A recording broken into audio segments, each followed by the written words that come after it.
सास का दहेज। स्नेहा के बेटे की शादी शिल्पी से होती है। शिल्पी दहेज में हर सामान लेकर आती है जो पहले से ही स्नेहा के घर होता है। ये सामान स्नेहा के पापा ने उसे दिया था। अरे शिल्पी, मेरा टीवी क्यों हटाया? क्यों हटाया मतलब? अरे बड़ा और अपडेटेड टीवी है ये। स्नेहा को गुस्सा आता है और वो शिल्पी के बड़े टीवी के बगल में अपने पुराने जमाने का टीवी भी रख देती है। बड़ी आई अपडेटेड वाला। अरे बहुत सारी तेरी जैसी बहुओं को जानती हूँ मैं, जो घर से लाए सामान का रौब दिखाती है। ये ना समझ के हम भिखारी हैं। देख ले, हमारे पास भी टीवी है। ओहो, जो करना है वो करो। कोई मेहमान आएगा तो हंसेगा कि एक ही जगह दो दो टीवी। हंसने दे, दुनिया भी तो देखे कि सिर्फ तू नहीं, मैं भी दहेज लेकर आई थी। अब यही हाल हर सामान का हो जाता है। ड्राइंग रूम में एक साथ दो तरह के सोफे रखे होते हैं, एक नया आलीशान तो एक पुराना लकड़ी का। शिल्पी स्नेहा की इस आदत से काफी दुखी हो जाती है। एक टीवी पर रामायण चलती है तो बगल की टीवी में फिल्मी गाने, किसी को किसी की आवाज भी सुनाई ना पड़े वैसे। घर के दूसरे सदस्य भी सास बहू की इस आदत से परेशान हो जाते हैं। एक दिन स्नेहा की बहन उसके घर आती है और घर का नज़ारा देखकर हैरान हो जाती है। कहीं पुरानी फ्रिज के बगल में, कहीं नई फ्रिज, तो कूलर के ठीक ऊपर एसी। अरे स्नेहा, ये तूने घर की क्या हालत बना रखी है? बहू रानी, तू तो नए जमाने की लड़की है, फिर घर को कबाड़ी बाजार सा कैसे सजा रखा है? नया फैशन है क्या?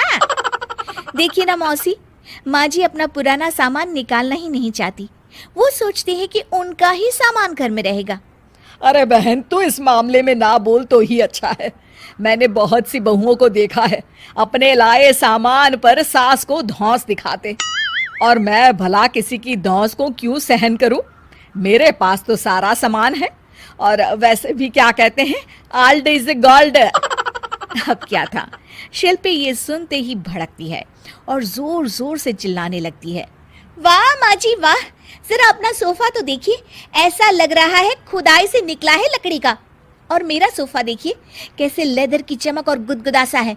अरे आपका तो पुराना धुराना सा है। शिल्पी देख, मेरे पिताजी ने जो दिया है वो उनकी निशानी है, उसके बारे में मत बोल। तू तेरा सामान ले जाकर अपने कमरे में रख ले। क्यों? मैं अपना सामान क्यों कमरे में रखूं? और जो मेरे ससुराल आए वो यही कहे, ओ कितना ओल्ड फैशन घर है।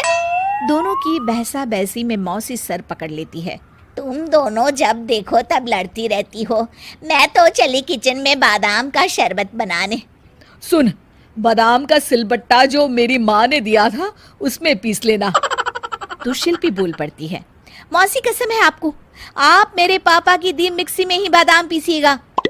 खैर, मौसी तो जाती है किचन में, लेकिन ड्राइंग रूम में सास बहू की बहसा बहसी जारी रहती है। तभी शिल्पी को गुस्सा आ जाता है और वो अपने पापा के दिए सोफे पर जाकर जोर से बैठती है, लेकिन तभी सोफा जोर से आवाज कर टूट जाता है। हे भगवान, ये क्या हुआ?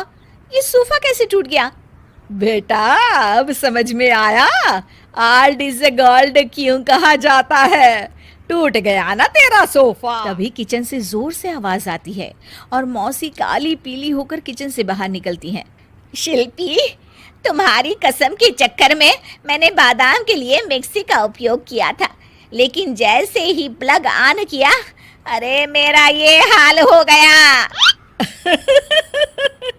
और भरोसा करो आजकल की चीजों पर।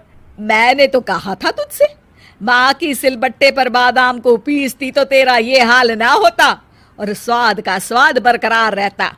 अरे जब सब चीजें घर में थी तो क्या जरूरत थी तेरे पापा को सामान देने की? वैसे भी बहू, आजकल दहेज वही मांगता है जिनकी खुद की काबिलियत नहीं होती। आप ठीक कह रही हैं माँ जी। मेरे लिए ये सौभाग्य की बात थी कि आप लोगों ने पापा से कोई डिमांड नहीं की थी, लेकिन मैं आपको समझ ही नहीं पाई। मुझे माफ़ करिए। अब इस घर में नई चीज़ तभी आएगी जब पुरानी खराब हो जाएगी।